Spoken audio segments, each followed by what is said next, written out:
you're not doing anything well. And it starts with coaching. They've been grossly out-schemed the first 3 games of the year. Even in the offseason, you're going to have to come up with an off-speed pitch. You're going to have to come up with something, a bit of a wrinkle, because teams are finding you out. You were exposed against the Texans.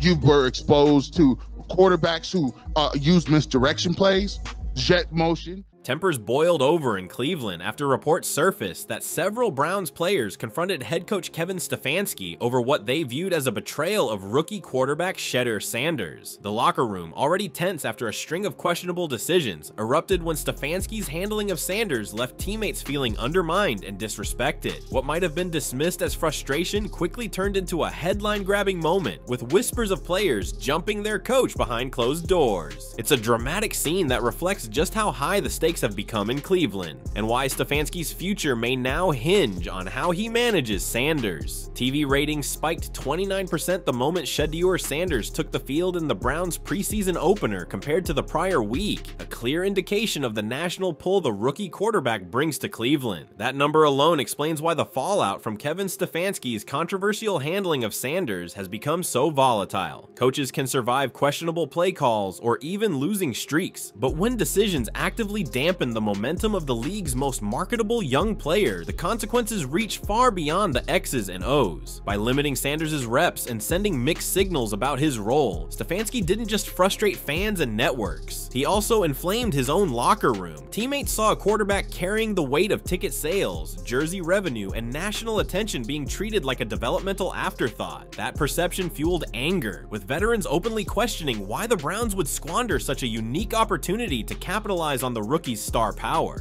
From a football standpoint, the optics are just as damning. Sanders threw for 143 yards with a 68% completion rate in limited action during his first preseason outing, numbers that outpaced Dylan Gabriel's 91 yards at a 55% clip across similar snaps. Yet instead of building on that momentum, Stefanski reportedly pulled Sanders out of crucial situational drills and assigned him scout team reps the following week. Losing those snaps means Cleveland enters the regular season with minimal film on Sanders operating with the first-team offense, an oversight that handicaps both the coaching staff and the quarterback's development. For a team hoping to break through in the AFC North, those lost opportunities translate directly into win probability swings. Projections show that rookie QBs who start fewer than 20 preseason drives average 1.7 fewer wins in their first season compared to peers who received extended action. In other words, Stefanski's reluctance is more than a short-term controversy. It could shift the Browns' entire playoff trajectory. The business impact magnifies the rift. Ticket resale prices at Cleveland Browns Stadium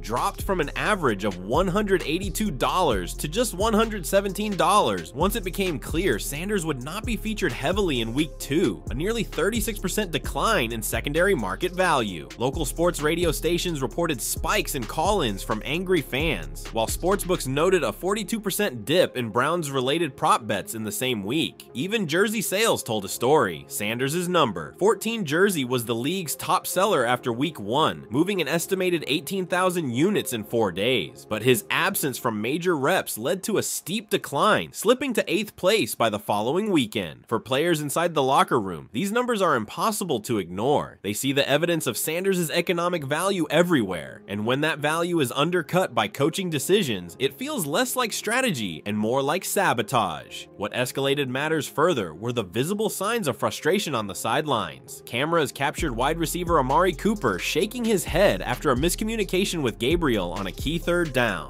followed by what appeared to be a pointed exchange with Stefanski. Offensive linemen were reportedly overheard questioning why they were rotating protections with a quarterback who wasn't the starter, and several veterans privately voiced support for Sanders' leadership. In a league where locker room politics can make or break a season, those fractures matter. Once players believe a coach is working against the team's best interests, control of the locker room begins to slip. That perception, more than any single play call, is what sets the stage for a confrontation between Stefanski and his roster. The immediate consequences go beyond optics. Sanders' limited reps also deny the Browns critical chemistry building time with skill players who depend on rhythm and timing. Pass catchers like Elijah Moore and David Njoku thrive on repetition, and without Sanders throwing to them consistently in camp and preseason, their production risks stagnating. Completion percentage in the NFL is not just about accuracy, but about trust. Quarterbacks and receivers anticipating each other's movements instinctively. Losing those reps in August can mean missed opportunities in October, when every third down conversion could swing divisional standings. For a team chasing the Ravens and Bengals, where margins are razor thin, it's not hyperbole to say Stefanski's choices could cost Cleveland a playoff berth. Even inside Berea, the numbers tell a stark story. Sanders reportedly received only 12 reps with the starting offensive line across 2 full weeks of camp, compared to 27 for Gabriel and 36 for veteran backups in similar stretches. Analysts have noted how unusual this allocation is, given Sanders' draft status and market profile. Historically, first-round quarterbacks who were immediately positioned as the face of the franchise, think Trevor Lawrence in Jacksonville or Joe Burrow in Cincinnati, averaged over 30 first-team reps per week during their rookie camps. Stefanski's deviation from that pattern is not just a coaching quirk, but a strategic gamble, one that risks alienating both players and ownership. In the short term, the fallout is measurable across every metric: declining ratings, deflated ticket prices, waning jersey sales, and a visible locker room rift. But in the long term, the consequences for Stefanski could be career-defining. Coaches who lose the support of both their star rookie and the veterans in the room rarely survive a full season, let alone sustain a winning record. The Browns, for all their recent rebuilding, cannot afford to squander the rare alignment of hype, talent, and business opportunity that Sanders represents. If Stefanski doesn't adjust quickly, the whispers of players jumping him in frustration may only grow louder, both inside the locker room and across the national conversation. Why this moment matters so much for Cleveland goes beyond a single preseason skirmish or the image of teammates confronting Kevin Stefanski. The Browns are caught at the intersection of player development, locker room dynamics, and national business interests, all converging around Shedeur Sanders. On the field, Sanders is more than just another rookie quarterback. He's the centerpiece of Cleveland's future. Missing out on his reps means the Browns are limiting their ability to evaluate him against NFL-caliber defenses in real time. That matters now because the regular season is closing in fast, and the AFC North is perhaps the toughest division in football. Every missed opportunity to build chemistry with Amari Cooper, Elijah Moore, and David Njoku eats into the razor-thin margin between a 9-win season and a playoff berth. Stefanski's decision to restrict Sanders' usage isn't happening in a vacuum. It directly impacts game planning, roster construction, and the competitive edge Cleveland desperately needs. From a locker room perspective, the situation is even more fragile. Teammates view Sanders as a player who already moves the needle in ways rarely seen from rookies. His presence drove a 32% surge in local TV ratings when he started, and even practice reports featuring his highlights have trended nationally on social media. Players understand the economics of the game, and they see how Sanders brings money and attention not just to the organization, but to them individually. Wide receivers earn contract extensions when their numbers spike, linemen build reputations protecting a star quarterback, and defensive players gain exposure in nationally televised games. That ecosystem falls apart when the quarterback who creates those opportunities is marginalized. In the eyes of many veterans, Stefanski's approach feels like sabotaging the entire roster's ability to capitalize on the Sanders effect. The financial metrics underline the urgency. Ticket attendance dipped by over 4,000 seats in Week 2 compared to Week 1, once word spread that Sanders would not be playing extended snaps. That drop represents millions lost in both stadium revenue and secondary market sales, and it happened before the regular season even began. More concerning for the league office is how quickly national interest wanes when Sanders is sidelined. Preseason games involving Sanders drew an average of 3.4 million viewers, while those without him barely scraped past 2 million.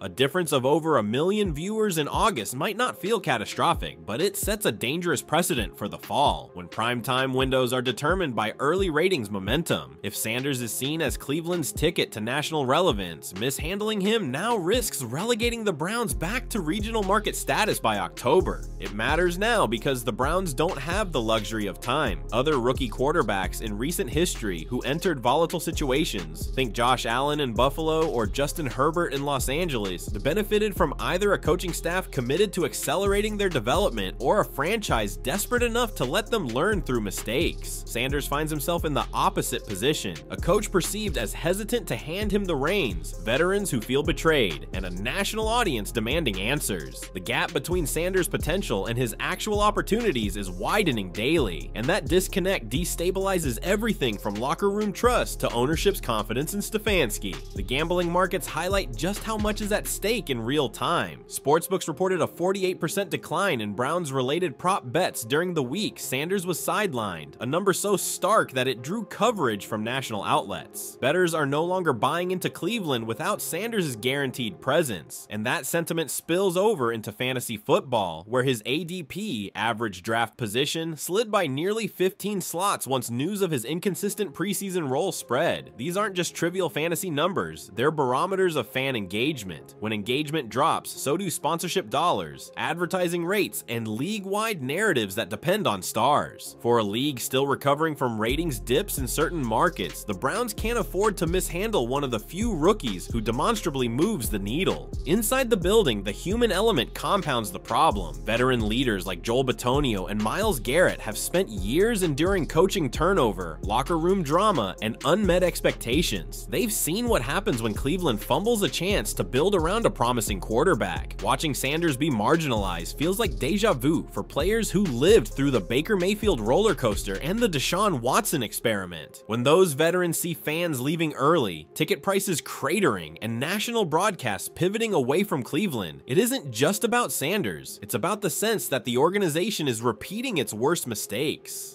Stefanski's credibility in that room depends on convincing players that he's not repeating history. So far, he hasn't succeeded. It also matters now because ownership is watching closely. Jimmy Haslam has historically been quick to intervene when franchise trajectories appear threatened, and Sanders is more than a quarterback. He's an investment. Early projections suggest Sanders could generate upwards of $40 million in new revenue streams for Cleveland over his rookie contract if marketed correctly, including jersey sales, regional sponsorships, and increased media coverage. That figure collapses if Sanders doesn't play, or if his reputation suffers from inconsistent usage. Haslam and the front office aren't blind to those numbers, and every dip in attendance, every drop in ratings, and every lost jersey sale turns the spotlight squarely onto Stefanski. In that sense, the coach isn't just battling for control of the locker room, he's battling for survival under ownership that knows what Sanders represents. This isn't a storyline that can wait until mid-season to resolve. The Browns' schedule opens with divisional matchups where chemistry and momentum matter most. A fractured locker room, a fan base losing interest, and a rookie quarterback stripped of reps is a recipe for early season losses that could doom playoff hopes by November. The numbers tell the story clearly. Ratings drop by millions without Sanders, ticket sales plummet, and even betting markets turn away. When those trends converge with visible player frustration and ownership scrutiny, it creates a combustible environment where every decision feels existential. That's why this matters now, because every day Cleveland delays resolving the Stefanski-Sanders tension, the cost grows both on the field and off it. Unlike other rookie quarterback situations that found stability early, the Shedeur Sanders-Kevin Stefanski conflict already mirrors some of the most damaging coach-player fractures in recent memory. When Baker Mayfield clashed with Hugh Jackson in Cleveland, the team went from 0-8-1 under Jackson to 5-3 under interim coach Greg Williams, a turnaround that highlighted how poisonous locker room mistrust can be.